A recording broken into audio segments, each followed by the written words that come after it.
You're listening to Rocket Night. Yeah,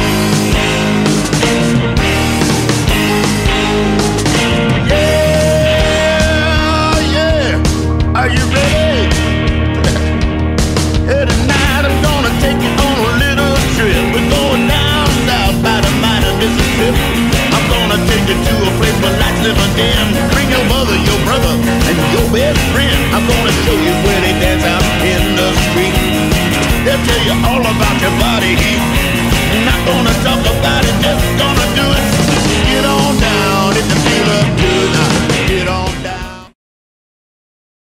This is Sharice with Rocket Night Magazine, and we are here today talking today with John Armstrong of The Speed of Sound. The band is based in Manchester, UK. They've been around since 1989, and they have come out with a trilogy of music called a cornucopia. So we're going to talk about the different songs coming out of a cornucopia. Okay, John, what is a cornucopia? What is this trilogy that you guys are putting out? It's big. I mean, that's the whole point. That's why it's called a cornucopia. It is an absolutely bursting cone of fresh fruit and goodies and harvest produce. And the album itself as a whole, it's 38 tracks. It's big, and it's a lot of music. It felt, that's the right word as the umbrella phrase to cover it all.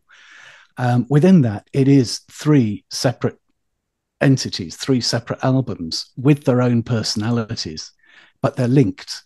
And that's why it's three things, but it's one thing simultaneously together. So yeah, it's a cornucopia. It's a physical thing. There's a vinyl issue and there's a CD issue, and they're both 3 discs. If you add it all up, it's actually 2 hours. But the intention is, because they're separate albums, you don't have to listen to it in 2 hours. You can if you want, and that's a good experience.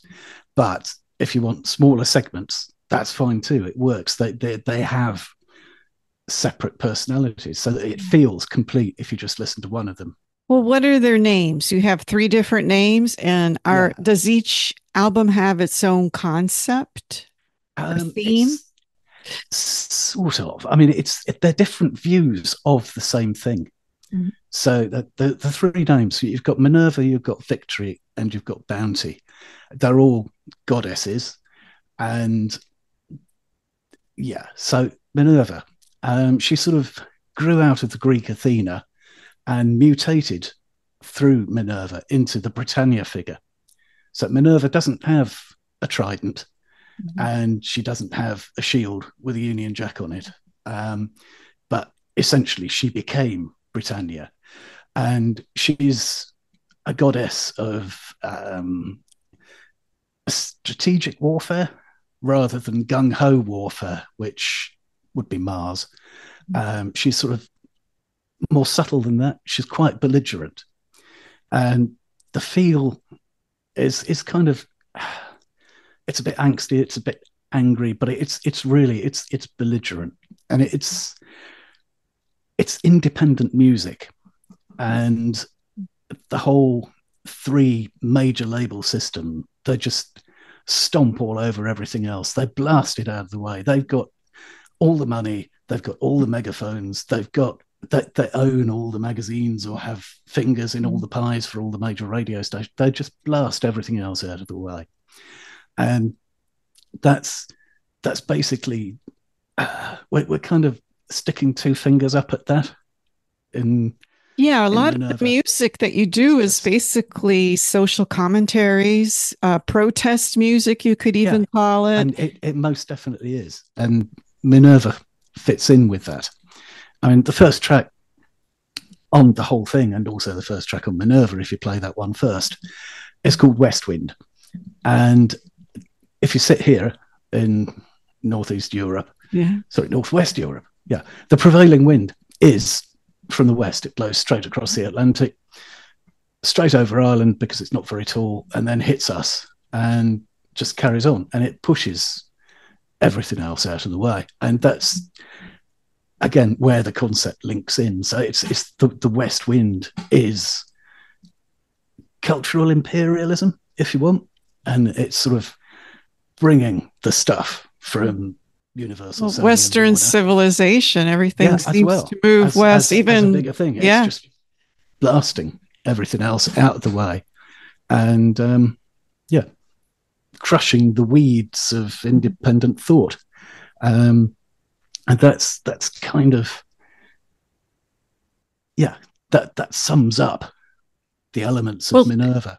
Your music, the lyrics are very edgy, and some people would maybe even deem it controversial, but I guess that's the beauty of being independent. You can do and write whatever you want to. There's no one saying you can't do that. Exactly. Technically there is, because I could do that as well. I could say I can't do that, but I don't generally. Self-editing, but I think from a quality perspective rather than a content one. If I think it's a good idea, I'll run with it.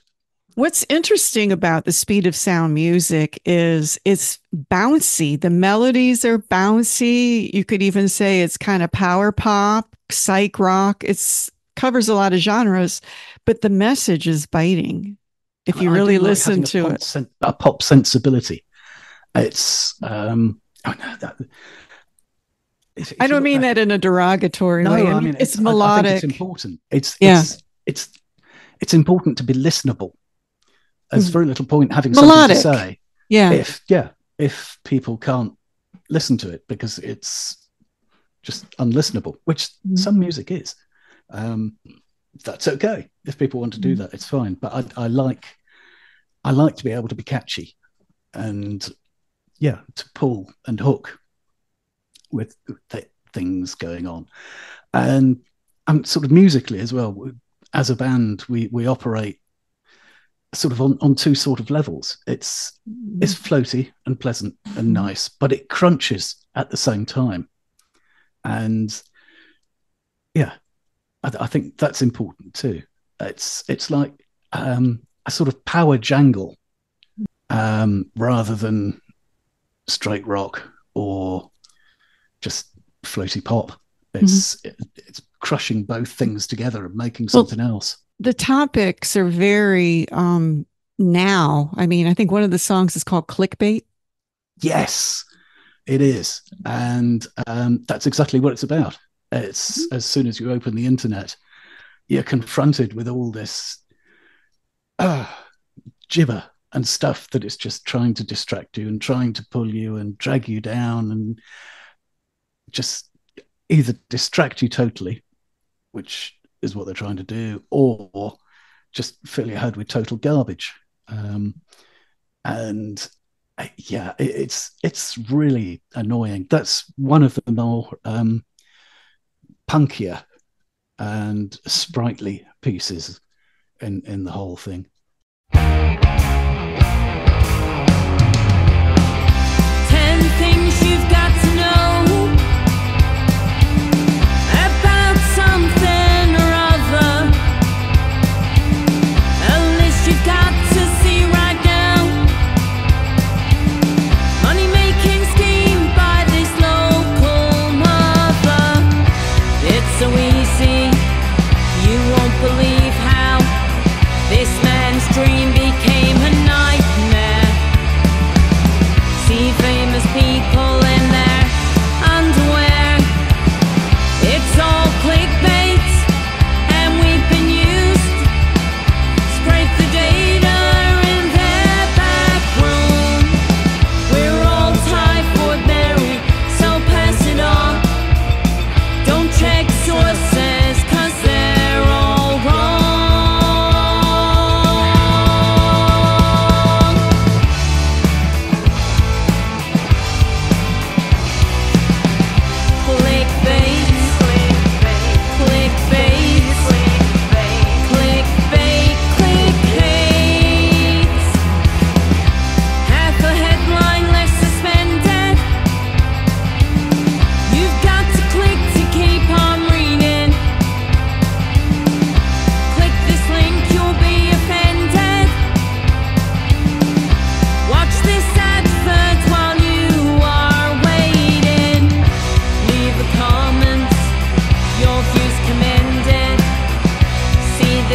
guy get demolished.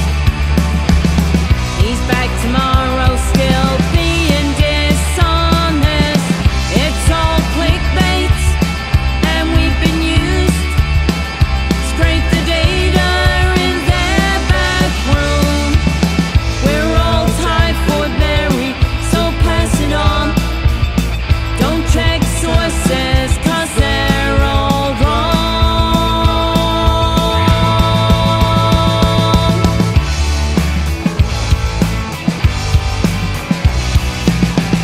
Clickbait, clickbait, clickbait, click hate.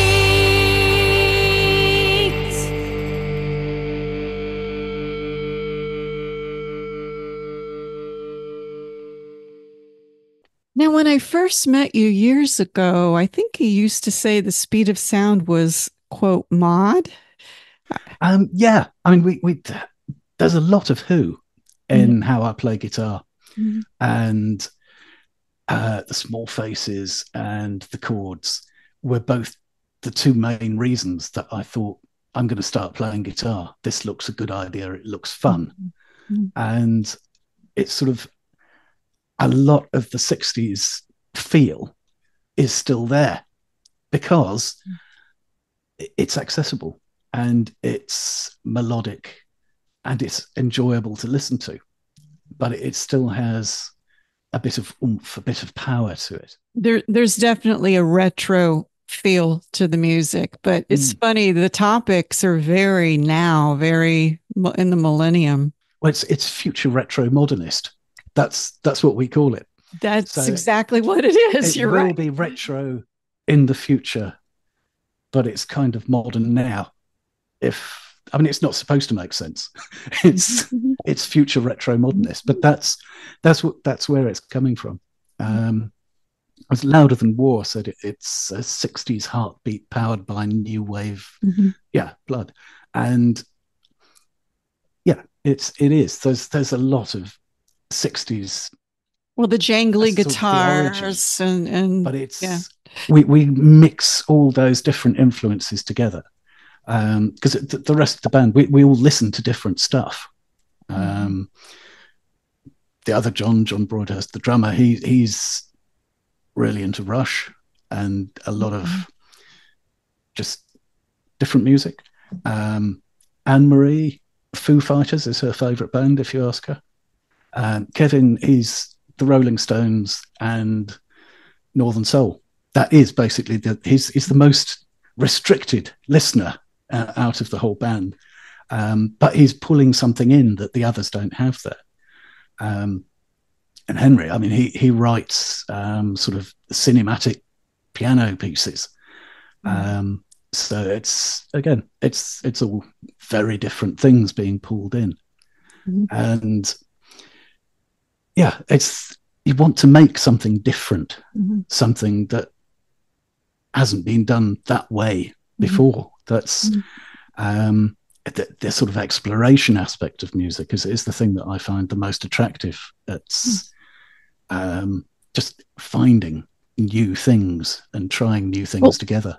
You have 3 albums worth of songs. When did you write all of these? Is this stuff that you've been doing through the years or the last couple of years? 5 years, basically. So I started writing it while we were still recording the previous album, Museum of Tomorrow. October 2019, I had a week off, in inverted commas, and went to Portugal and sat on the hotel balcony with a pair of sunglasses and a massive pad of A4 paper and a packet of biros. And we did other stuff during the daytime as well, went out, day trips, etc., etc. But I came back with 16 songs. You were prolific. That is a lot. They've been sitting there waiting to come out. I keep a notebook going with phrases, weird rhymes that may or may not have been done before. I'm not sure anyone has rhymed Richard Strauss with Slaughterhouse before, but I've done that on one in here as an example. So yeah, it's sort of sitting there waiting to come out, and it's just you've got that time. There's nothing else going on. Your mind's clear. Go, write them. And so I do tend to write them in batches. It's frequently I'll do more than one in a day, because the time's there and the stuff has been sitting and percolating, and it's more or less ready to come out. But you just keep a lid on it. Sometimes it's like a load of little puppies jumping up at your legs saying, do me, do me, do me. But you've got to just park it until the time's ready, because then it just comes out naturally. There was a second track on Minerva SS100X. I actually was writing another one, got totally distracted, and wrote that one instead. And that was fresh. That wasn't in the notebook. Just sitting there on the balcony, looking down, and a car drove past. But it was an open-top Lincoln Continental. That must be some kind of magic balcony you have there. That's weird. That's a 1960s American car, and I'm in Portugal. And, oh, by the way, it's the JFK assassination car, and I'm 6 floors up. I've got the same view. So that's just where that one came from. The first line is a Lincoln Continental. It just drove past, and because it did, and it just carries on from there. I mean, it's about conspiracy theories and how they've gone totally mainstream, and it's difficult to find someone who isn't kind of infected with them.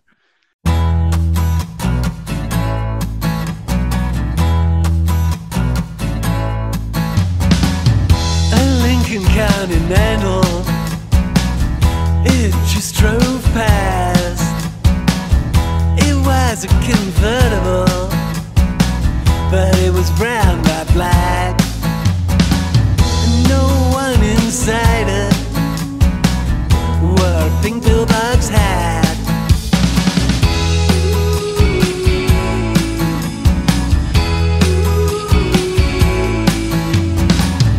Watching from my balcony on the 6th floor, that got me thinking about that school bookstore.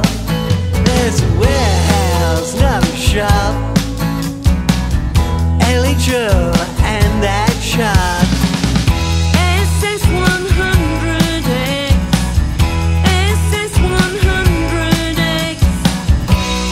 SS100X, SS100X, whispering conspiracy theories.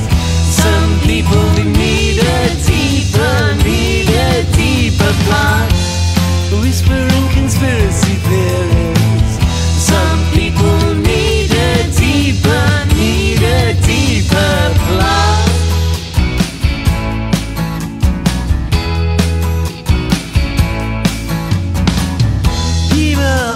Talking about a grassy knoll, they're typing furiously, just like a troll, saying it was more than one finger that shot.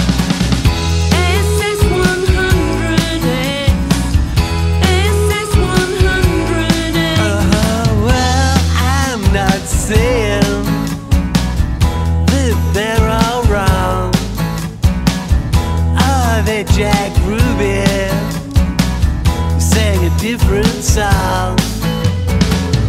Just that some people always need a deeper plot.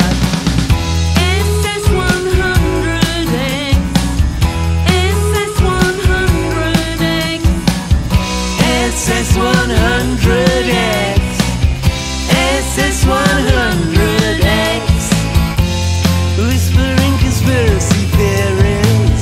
Some people need a deeper plot.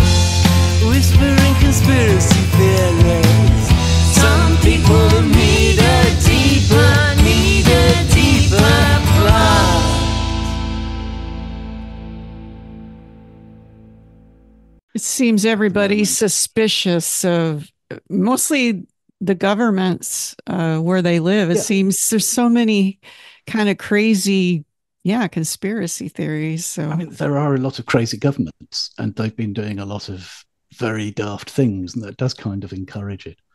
But it's with the Kennedy thing, people just don't seem to want to accept the possibility of an unplanned random event. They always think there's something behind it. There has to be more to it than that. And I mean, okay. A lot of people get shot in America every week, let alone every Don't year. we know it every day here? Yeah. For some reason, it becomes difficult to accept that one of those people could be the president. So that there has to be a massive plot drawn up from it. I mean, over here in the UK, stabbings. You guys have a lot of stabbings lately, and we have. Yeah. But I mean, it's with the royal family. People seem to think it's easier to believe that the Queen was a lizard, and the lizard people, and that there are huge conspiracies going on, than to think that they've actually been done over by a party that they voted for. It removes the responsibility from the individual. Well, they have a lot of cognitive dissonance. You lose faith. Yeah. And some of it may start as just willful maliciousness, flat Earth. But it escalates and draws on, and you become involved in all of, none of them. No conspiracy theories. No, just chuck them all out. Waste of time, waste of brain space. So we talked about Minerva. The other albums, do they have a different kind of feel or theme, or do you still talk about controversial topics and topical issues? Always talk about controversy. Okay, I guess so. That's your thing. Yeah, I mean, Victory, the second one, if you played them in sequence, or the first one, if you play it first, it's looking at the same aspects as Minerva is, but rather than being belligerent, it's defining its own success, which is why it's called Victory. So sort of mere existence is a revolutionary act and is a success. If you haven't been crushed yet, you're winning. And Victory sort of looks at the same three label thing and says, but I'm doing what I want. I'm making the art that I want to make. And that's a success. You should celebrate it.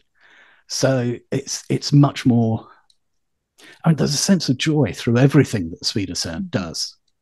But its Victory is much more joyous in its actual approach. It's more uplifting, not as dark. Yeah. Yeah. And there's a track on Victory called Underground, which is about underground music. It's sort of the focal point theory-wise that draws all the threads of the albums together. And the chorus on that is "We are the underground." It doesn't mean us. It doesn't mean the 5 people in the band. It means everyone in the universe making independent music or independent art. It's collective. It's we together. We are doing it, and it's what we want to do. We're not trying to be famous. We're not trying to make herds of money out of it. We're just trying to make music, and we're doing it. That's meaningful too. Yeah. Because your music always, like I said, it has some kind of message, or there's a lot of metaphors in the lyrics. It's very heady. It's not something that you have to think, you don't just lightly. I mean, it's not compulsory. It's for thinking people. Sit there and drift. Exactly. But if you do listen to it, there's a lot there. And I think that's because I always start with the lyric. That's the beginning. I think most songwriters will start with a melody and then attach words to that, whereas it's the lyric first with the Speed of Sound. And the other thing that does is it lets the songs themselves find their own sound. So there's an awful lot of variation in style across the whole album. I have a question that I've been wondering, and it's kind of off the topic, but on it. You guys have been around since 89. Do you have basically the same lineup? And have you always been political and basically protest music that you guys write? Let's start at the beginning. Yeah, 17th of September, which is actually tomorrow as we're speaking now, but Oh, wow. will be in the past. That's our 35th birthday. That's the day we walked into the recording studio and recorded our first EP. So at that stage, there were 4 people in the band, and I'm the only one who's been consistent over the past 35 years. But I mean, we've had 19 people. The Fall have had 66. So 19's not many, really, over 35 years. And the lineup hasn't changed since 2018. So even if you just look at that, it's that's a number of years. It's 6 years. As we count, which I mean, most bands don't last 3. So true. There's quite a bit of stability there. So yeah, I mean, it's most of 10 of them have been drummers. I mean, it's almost Spinal Tap, but it's not. They are, none of them have exploded or had. Did they explode? I was going to. No. But they are the most difficult people to find because there are less drummers than there are pretty much anybody else, and we need the right one because it's not just 4/4 straight rock. Yeah, go for it. Bracket. I don't see why not. Bracket. On Victory.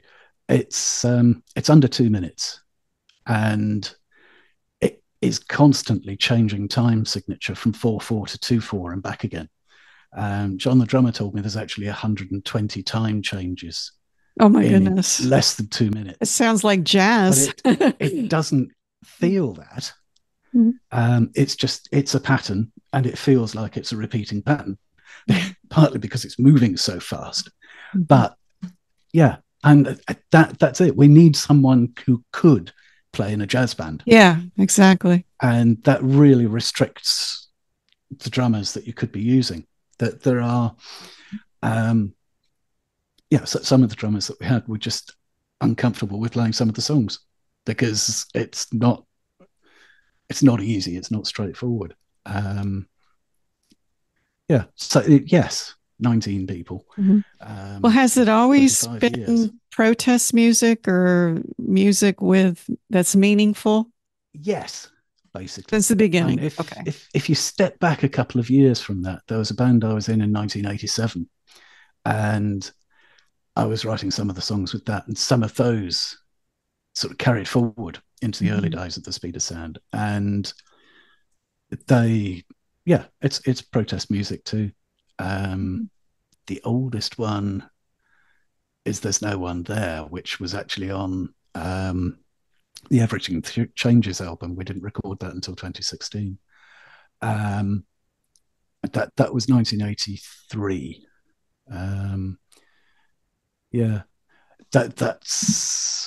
That was more teenage angsty because I was a teenager when I wrote it. Oh wow! So that kind of fits. But it's there's always been protest music. I mean, there was some straight gung ho angst garage punk in the early days too. But there's always been protest music there. I have another question. Do you guys actually perform live? We haven't since before the pandemic. It's kind of difficult to do both things at the same time. And when you're not making herds of money out of things, it's difficult to get 4 or 5 people together to do a rehearsal anyway. And because everybody has day jobs, things going on, stuff that they need to do. And if you've got one person, it's fairly easy to organize. If you've got 2 people, it's actually 4 times as complicated. if you've got 3, it's 8 times as more complicated. It's because they all have other people that they're connected to. Well, and some of you are in other bands too. You were in Weimar. All of us, yeah. Yeah. Basically, we're all doing other things as well, and it's a giant, huge project. To be able to do that and gig at the same time is basically it's impossible. Yes, so yeah, I'm not ruling it out, playing live, but we'll have a look at it next year and see where we're at. Because this year it's just mind is focused on. Yeah, the year is really almost over. So you're releasing one more album, and when is the third one coming out? Do you know? That'll be in November. That's going up to streaming. But sort of promotion-wise, I'm still doing a video a month through till April 2025. And each of your singles have videos that accompany them? Yes. That people can see online? Yeah, they do. There's an awful lot on our YouTube channel, and they're all worth a look because they're pretty good videos as well. Because we're all in different places, we're all doing different things. It's another thing to get people together for a photo session or to get people together to do a video. You could be doing something else with that time. So we're not actually in all the recent videos. It's animation and various other techniques. We're actually almost out of time. Yeah, you can find us everywhere on the internet. We're pretty much using the same handle everywhere. It's The Speed of Sound UK, and that's also the address for the website. It's thespeedofsounduk.com. Physical releases, they're going through Big Stir Records, which a great label in California. So you can find the physical releases on there. Their website, you'll find it. If you're not in America, it's cheaper to buy it on Bandcamp because the postage is different. Yeah, basically digital releases, depending which one it is, it'll either be on the Big Stir or on our own, The Speed of Sound, on Bandcamp. You can find them both. But if you go to our website, it's all signposted. That's the best place to start. thespeedofsounduk.com.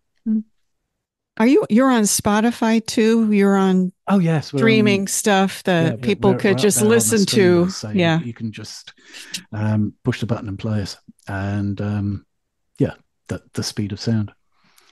You'll find us. All right. Well, thanks for talking to Rocket Night. And we look forward to hearing more great music out of the Speed of Sound. Thank you. It's been great to chat. Okay. Thanks, Sharice. See you later. Bye. Bye. Time's out. All right. Bye-bye.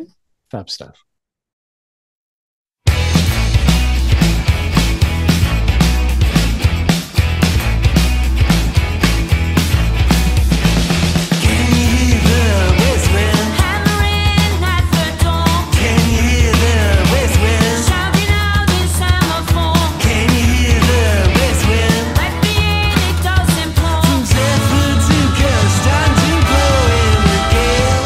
Rising more slowly, just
You're listening to Rock at Night. The introductory song, Get On Down, is from blues artist Billy Bass Alford. Look for his music at ReverbNation.com.